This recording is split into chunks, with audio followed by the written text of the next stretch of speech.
Right sir. నాకు తెలిసి చెప్పాలంటే డిఫెన్స్ రౌండప్లో మొదటిసారి ఏమో మనం స్పేస్ రిలేటెడ్ అంశం గురించి మాట్లాడుకోబోతున్నాం. మీరే చెప్పండి, ఇంతకుముందు మాట్లాడామో లేదో. Not that I recall again. కానీ సార్, ఒకటి కాదు రెండు కాదు, 52 శాటిలైట్స్ భారత్ ఇంటెలిజెన్స్ కోసం, సర్వేలెన్స్ కోసం, రికానిసెన్స్ కోసం వాడబోతున్నాయి అని చెప్పి ఒక న్యూస్ వచ్చింది సార్. ఇందులో ఎంత నిజం ఉంది? ఒకవేళ ఇది నిజమైతే కనుక 52 శాటిలైట్లు ఒకేసారి భారత్ వాడబోతోంది అంటే మన కేపబిలిటీ ఎంత పెరిగినట్టు సార్. అండ్ దీంతో పాటు 99లో కార్గిల్ వార్ అప్పుడు జీపీఎస్ ఏదైతే ఒకటి మనకి ఒక సెట్ బ్యాక్ వచ్చిందో యుఎస్ నుంచి, ఈ 52 శాటిలైట్స్ ద్వారా మనం దాని నుంచి అలాంటిది మళ్ళీ ఎదుర్కోకుండా ఉండగలమా సార్? అందుకనే ఇది అనిల్ చౌహాన్ గారు ఇచ్చినటువంటి మన చీఫ్ ఆఫ్ ఆర్మ్ ఫోర్సెస్ ఎవరైతే ఆయన ఉన్నారో, చీఫ్ అండ్ సిడిసి అంటాం కదా మనం, ఆయన ఇచ్చిన స్టేట్మెంట్ చాలా కీలకమైన స్టేట్మెంట్. ఒక ఫార్మ్ 52-54 శాటిలైట్స్ మనకు 24 గంటలు గస్తీ తిరుగుతుంటాయి. వాటిలో డిఫరెంట్ లేయర్స్ ఉంటుంది. లో అర్త్ ఆర్బిట్ అంటారు, లియో అంటారు. లో అర్త్ ఆర్బిట్ చాలా దగ్గరగా ఉండి, భూమికి దగ్గరగా ఉండి తిరుగుతున్నటువంటి కొన్ని. మీడియం అర్త్ ఆర్బిట్ అంటే మరీ దూరం కాదు, మరీ దగ్గర కాదు, మధ్యలో ఉన్నటువంటివి కొన్ని. ఇంకా దానికి వైడ్ స్కోప్ ఉంటుంది. సో అటువంటివి. అలాగే మనకు జియోసింక్రోనస్ అంటే అది భూమి ఏ స్పీడ్ లో తిరుగుతుంది, అది ఏ స్పీడ్ లో తిరుగుతుంది. అంటే ఇప్పుడు దాన్ని నాగ్పూర్ మీద దాని శాటిలైట్ పైన ఆకాశంలో అంతరిక్షంలో పెట్టామంటే ఎప్పుడు 24 గంటలు 365 సంవత్సరాలు కూడా ఆ జియోసింక్రోనస్ లోనే ఉంటుంది. ఇంకోటి పోలార్ సింక్రోనస్ అంటే నార్త్ పోల్ సౌత్ పోల్ లో తిరుగుతూ ఉంటుంది. అది ఇటువంటివి డిఫరెంట్ వెరైటీస్ ఆఫ్ శాటిలైట్స్ పెట్టి వివిధ కోణాలలో మనము ఆల్మోస్ట్ రియల్ టైం మనకు 5G టెక్నాలజీ తోటి అద్భుతమైనటువంటి రియల్ టైం రికగ్నైజెన్స్ మనకు రాబోతుంది.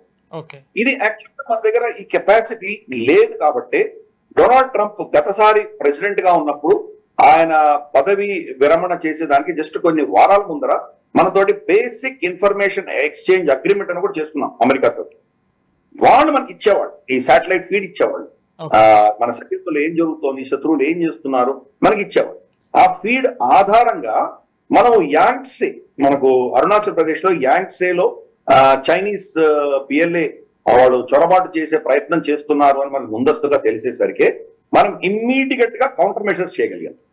వాళ్ళు ఒక 20-30 మంది వచ్చేటువంటి ప్రయత్నం వాళ్ళు చేస్తుంటే మనం 50 మందిని పెట్టాం. అంటే ఇమ్మీడియట్ డిప్లాయ్మెంట్, మనకు ఇన్ఫర్మేషన్ రాగానే మన యాక్షన్ ఇమ్మీడియట్ చేయగలిగాం. దానికి అమెరికన్ ఇన్ఫర్మేషన్ మనకు చాలా పనికొచ్చింది. మనం డిప్లాయ్ చేయగానే వాళ్ళు కన్ను తిన్నారు. Chinese PLA water out post లో 4-5 కంటే ఎక్కువ ఉంటారే. సడన్ గా వీళ్ళు ఇంతమంది ఎక్కడి నుంచి వచ్చారో వాళ్ళకి అర్థం కాదు. తిరిగి మనం దెబ్బ కొట్టేసరికి ఆ దెబ్బ తగిలి వాళ్ళు బహుశా 2 చనిపోయి ఉండొచ్చు. 10 మందిని యుద్ధ ఖైదీలుగా తీసుకున్నాం మనం. ఫ్లాగ్ మీటింగ్ పెట్టిన తర్వాత వాళ్ళు ఫైనల్ గా వాళ్ళు వెనక్కి వెళ్ళిపోయారు. కాబట్టి అది అమెరికా మీద డిపెండ్ అయి ఉన్నాం. ఇప్పుడు ఫర్ ఇన్స్టెన్స్ అమెరికా మనకు యుక్రెయిన్ సంబంధించి ఇన్ఫర్మేషన్ షేర్ చేయడం మానేశారు. జెలెన్స్కీ వచ్చి ఇక్కడ వైట్ హౌస్ తో గొడవ పెట్టుకోగానే ఒక రోజు 2 రోజులు వాళ్ళు ఇన్ఫర్మేషన్ ఇవ్వలేదు వాళ్ళకి, యుక్రెయిన్ కి.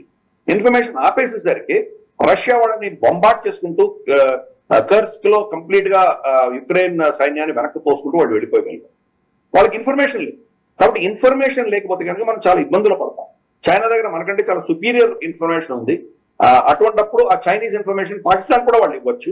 కాబట్టి మన దగ్గర అటువంటి ఇన్ఫర్మేషన్ లేకుండా మనం అమెరికా మీద డిపెండ్ అయ్యో ఇంకెవరి మీద డిపెండ్ అయ్యి ఉన్నామంటే కనుక మనకు నిజంగా అవసరం ఉన్నప్పుడు ఇబ్బందులు వచ్చేటువంటి. అంటే మనకు అనిల్ చౌహాన్ గారు చెప్పిన విషయం ఏంటంటే 50 పైబడి ఈ సర్వీలెన్స్, తర్వాత మనకు రికగ్నైసెన్స్, ఇంటెలిజెన్స్ వీటికి వాడతామని చెప్పారు. కానీ అంతకంటే ఇంకా ఎక్కువ శాటిలైట్స్ మన దగ్గర ఉన్నాయి.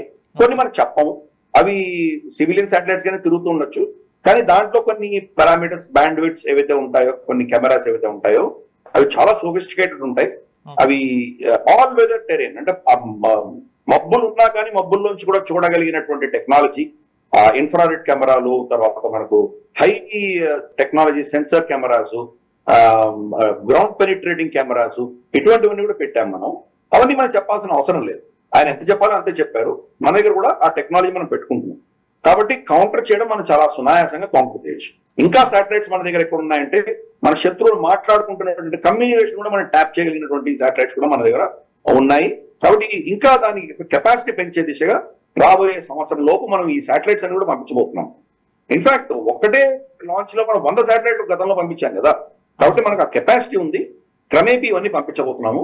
లో earth orbit, medium earth orbit, geostationary orbit, geosynchronous orbit, polar synchronous orbit, ఇటువంటి ఎన్నో డిఫరెంట్ కెపాసిటీస్ ఉన్నటువంటి శాటిలైట్స్ ని ఒక మిలిటరీ డిఫెన్స్ పర్పస్ కోసమే కేటాయించిస్తున్నాము. సివిలియన్ పర్పస్ కి పక్కన పెట్టి వీటికి మనం అంత ప్రాధాన్యత ఇస్తున్నాం. అంటే రాబోయే రోజుల్లో యుద్ధం అంతా కూడాను space, technology, artificial intelligence, 5G వీటి మీద యుద్ధాలు ఉండబోతున్నాయి. కాబట్టి దానికి సిద్ధం అవుతున్నాం. మనం దానికి కెపాసిటీ పెంచుకుంటున్నాం. గతంలో మనం 2019 ఎన్నికలు అనౌన్స్ చేయడానికి వారం ముందర మనం యాంటీ శాటిలైట్ టెస్ట్ చేసాం.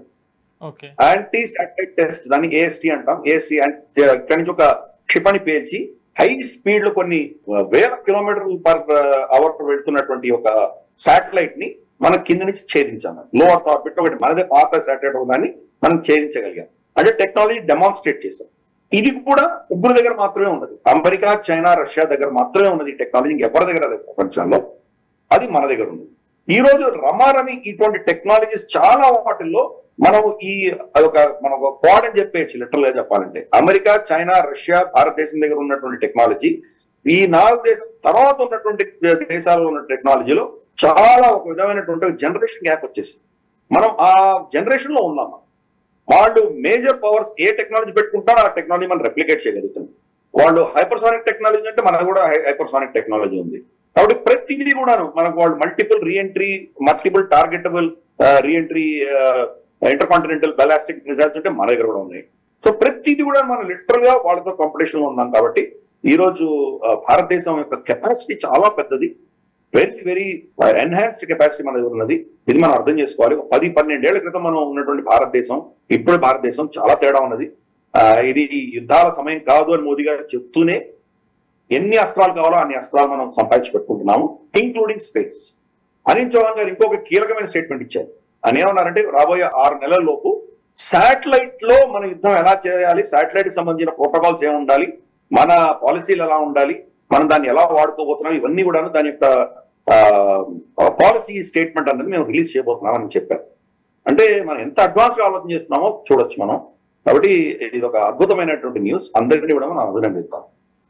Right sir. ఈ వీడియో మీకు నచ్చినట్టయితే లైక్ చేయండి, 10 మందికి షేర్ చేయండి. అలాగే కామెంట్ల రూపంలో మీ అభిప్రాయాలను మాతో పంచుకోండి. Nationalist hub group of channels ను సబ్స్క్రైబ్ చేసుకుని తెలుగునాట జాతీయవాద జర్నలిజాన్ని ప్రోత్సహించండి. ఈ వీడియో కింద ఉన్న బెల్ ఐకాన్ పై క్లిక్ చేయడం మర్చిపోవద్దు.